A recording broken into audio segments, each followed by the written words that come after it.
White wash মিশনকে সামনে রেখে আজ চট্টগ্রাম টেস্টে নামছে বাংলাদেশ। আগ্রাসী ক্রিকেট খেলে এই টেস্টেও জিততে চায় স্বাগতিকরা। সাকিব তামিমের উপর নির্ভরতা কমাতে বাকি ক্রিকেটারদেরও দায়িত্ব নেয়ার আহ্বান জানিয়েছেন মুশফিকুর রহিম। একাদশে পরিবর্তনের ইঙ্গিত দিয়েছেন বাংলাদেশ অধিনায়ক।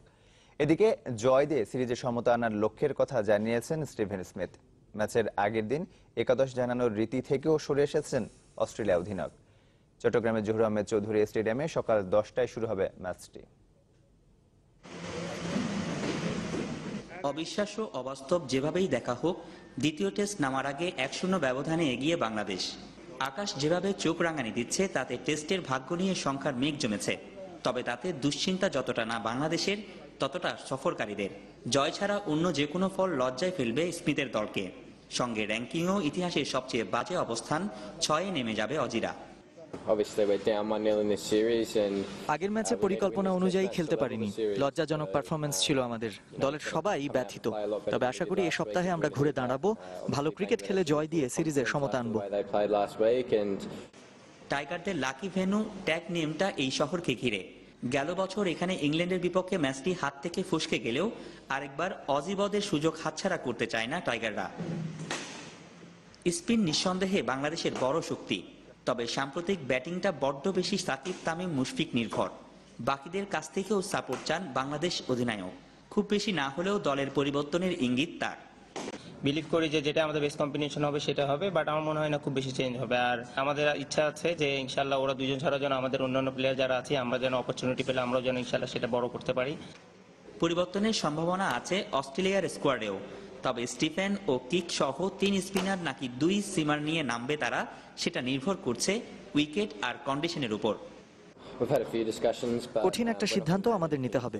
ম্যাথিউ ওয়েডের ব্যাট আমাদের প্রত্যাশা পূরণ করতে পারেনি। হ্যান্ডসকম কিপিং করবে কিনা সেটা টসের আগে জানতে পারবেন। আমরা যদি 3 স্পিনার খেলাই তবে সিম বোলিং এর জন্য কার্টরাইটকে আমাদের প্রয়োজন পড়বে। ম্যাচের আগের দিন বৃষ্টির কারণে মূল মাঠে অনুশীলনের সুযোগ পেল না বাংলাদেশ। ট্যাকটিক্যাল প্ল্যানের বাইরে দু দলের ম্যাচ পরিকল্পনা বড় এক অংশ জুড়েই থাকছে আবহাওয়া। তবে বৃষ্টি হলেও ফল যে আসবে বিশ্বাস মুশফিকের। খুবই ভালো ফ্যান্টাস্টিক ড্রেনেজ সিস্টেম। তো আমার মনে হয় যদি অ্যাটলিস্ট 3-3.5 দিনও খেলা হয়, আমার মনে হয় তারপরও খুবই ভালো একটা টেস্ট ম্যাচ হবে এবং আমি মনে করি যে ঢাকার মতো এক্সাইটিং একটা টেস্ট ম্যাচ হবে। 2005 সালে এই শহরে প্রথম টেস্ট জয়ের স্বাদ পায় টাইগাররা। তার পরের বছর অস্ট্রেলিয়ার বিপক্ষে যাত্রা শুরু হয় এই ভেন্যুটির। আর এবার বন্দরনগরীর এই ভেন্যুটিতে নতুন ইতিহাস গড়ার অপেক্ষায় টিম বাংলাদেশ। ঈদের ছুটি রাজধানীবাসীর কাছে যেন বিশেষ কিছু। বছরে দুবার এই সময়টার জন্যই আকুল থাকেন তারা, কেননা এই সময়টায় থাকে না চিরচেনা যানজট। সরকারিভাবে এবার ছুটি মাত্র 3 দিনের হলেও যে যেভাবে পারছেন মেতে উঠছেন নির্মল বিনোদনে। দিনে গরমের তীব্রতা কিছুটা বেশি থাকলেও শেষ বিকেলের বৃষ্টি দিয়েছে স্বস্তি। আবহাওয়া অফিস বলছে আগামী কয়েকদিন আবহাওয়ার খুব বেশি তারতম্য হবে না। এদিকে রোববারও অনেক জায়গায় ছিল পশু কোরবানির ব্যস্ততা। মাকসুদুন নবীর রিপোর্ট, ছবি তুলেছেন রিপু আহমেদ। 3 দিন জুড়ে চলে পবিত্র ঈদুল আজহার আনুষ্ঠানিকতা, তাই দ্বিতীয় দিনেও রাজধানীর অনেক জায়গায় পশু কোরবানির ব্যস্ততা। আত্মীয় স্বজনদের জন্য অপেক্ষা কিংবা অন্যান্য কাজের ব্যস্ততায় পশু কোরবানির জন্য দ্বিতীয় দিনকে বেছে নিয়েছেন অনেকে। এছাড়া গরিব অসহায়দের মাঝে বেশি বেশি বিলিয়ে দিতে কেউ কেউ কোরবানি করেছেন একাধিক পশু। অন্যান্যরা তারা মাংস টাংস দেয়, এগুলো আমাদের বুঝ করে রাখতে হয়। আমরা আবার বুঝ করে তাদেরকে আত্মীয় স্বজনকে দেওয়া হয়। এই জন্য আমরা একটু পরের দিন দিই, একটু রিল্যাক্স ভাবে। রক্ত মাংস কোনটা আল্লাহ যাবে না, যাবে খালি তার নিয়ত। আমার নামে কোরবানিটা করলো কিনা এইটি আল্লাহ দেখবে। রাজধানীতে এখনো স্বস্তির আমেজ। যানজটে আবদ্ধ শহরটা এখন যেন খোলা প্রান্তর। অলস নগরীতে অবকাশ পিয়াসী মানুষের চাঞ্চল্য। ঘোষিত 24 ঘন্টার মধ্যে রাজধানীকে পুরোপুরি বর্জ্যমুক্ত করা যায়নি। 2 সিটি কর্পোরেশনে কোরবানির হাট এবং মূল সড়কের বর্জ্য সরানো হলেও গলিগলিতে এখনও রয়ে গেছে ময়লা আবর্জনা। দক্ষিণ সিটি কর্পোরেশনের মেয়র সাইদ খোকনের দাবি 90% সরানো হয়েছে। রোববার দুপুরে সংবাদ সম্মেলনে মেয়র জানান দ্রুততম সময়ের মধ্যে সরিয়ে ফেলা হবে বাকি বর্জ্য। ঈদের দিন দুপুর 2টা থেকে পরদিন দুপুর 2টা এই সময়ের মধ্যে রাজধানীর কোরবানির বর্জ্য সরিয়ে ফেলার ঘোষণা দেয় 2 সিটি কর্পোরেশন। সে লক্ষ্যে জোরে সোরেই কাজ শুরু করে কয়েক হাজার পরিচ্ছন্নতা কর্মী। রাতের মধ্যেই মূল সড়কের আশেপাশের বেশিরভাগ বর্জ্য সরিয়ে ফেলা হয়। দুর্গন্ধ দূর করতে ছেটানো হয় ব্লিচিং পাউডার। কিন্তু অলিতে গলিতে খুব একটা নজর ছিল না সিটি কর্পোরেশনের। চিকনগুলি যেগুলো আছে এগুলো রয়ে গেছে, মেন রোডে যেগুলো আছে এগুলো অলরেডি কালকে চলে গেছে। পরিষ্কার করে বরং পানিও দিচ্ছে দেখছি, এদিক দিয়ে খুবই সরকার তো খেয়াল রাখছে। আর যেগুলো মহল্লার ভিতরে এগুলো এখনো মানে যত ময়লা আবর্জনা এখনো পরিষ্কার করা হয় নাই। এখানে ময়লা বেশি, চিপা চাপিতে নিতে অসুবিধা হয়, নিয়ে এসছে। অন্যান্য বছরের থেকে বছর অনেক ভালো। পুরাতন ঢাকার বেশ কিছু এলাকায় ঈদের পরদিনও কোরবানি হওয়ায় যোগ হয়েছে নতুন বর্জ্য। ময়লা সরানোর আধুনিক যন্ত্রপাতি ব্যবহার করেও কোরবানির হাটের জমে থাকা বর্জ্য সরাতে বেশ বেগ পেতে হয়েছে পরিচ্ছন্নতা কর্মীদের।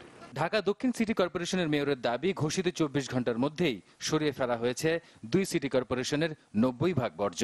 গতকালকে যে বর্জ্য উৎপন্ন হয়েছিল আজকে দুপুর নাগাদ তা মোটামুটি ভাবে আমরা বলতে পারি পরিষ্কার হয়ে গেছে।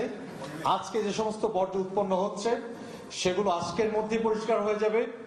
আগামীকালকে যে সমস্ত বর্জ্য উৎপন্ন হবে সেগুলোকে আমরা ইনশাআল্লাহ বর্জ্য অপসারণের বর্জ্যের যে ব্যবস্থাপনা তা। সারোয়ার সুমন, চ্যানেল 24, ঢাকা। ঈদের দ্বিতীয় দিনের সরগরম রাজধানীর সবচেয়ে বড় চামড়ার মোকাম পোস্তা। দিনভর ক্রেতা বিক্রেতার হাক ডাকে ছিল মুখর।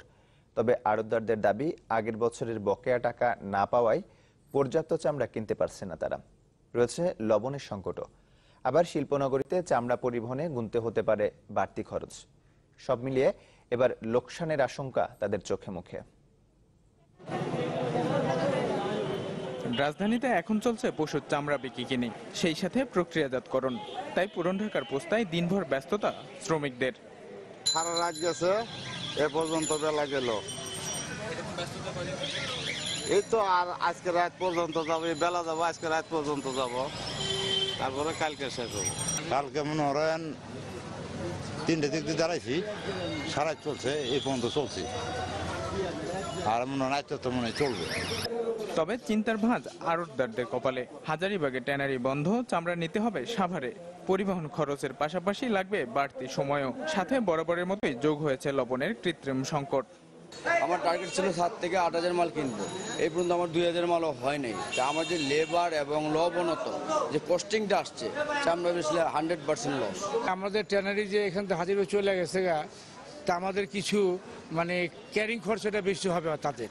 যে লবণের বস্তা ছিল আপনার 500 থেকে 600 টাকা, সেটা বর্তমানে আপনার বিক্রি হচ্ছে 1500 থেকে 2000 টাকার ভেতরে।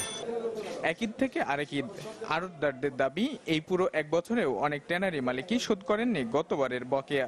ফলে একদিকে যেমন চামড়া সংগ্রহ করা গেছে কম, অন্যদিকে রয়ে যাচ্ছে বড় রকম আর্থিক লোকসানেরও শঙ্কা। ফিনান্সিয়াল ব্যাকআপ আমাদের উইক ছিল, দুর্বল ছিল, সেই কারণে আমরা কালেকশনে ব্যর্থ হয়েছি। আমরা এটা বিজনেসটা হলো চেইন ওয়েজে, আপনি আমাকে টাকা দিবেন, আমি আরেকজনকে দিব, ও আড়তদারকে দিবে, আড়তদার পাইকারকে দিবে। তো মেইন থেকে আমাদের টাকাগুলো আসেনি। পোস্তায় প্রক্রিয়াজাত করার চামড়া এবছর নেওয়া হবে সাভারের চামড়া শিল্পনগরীতে।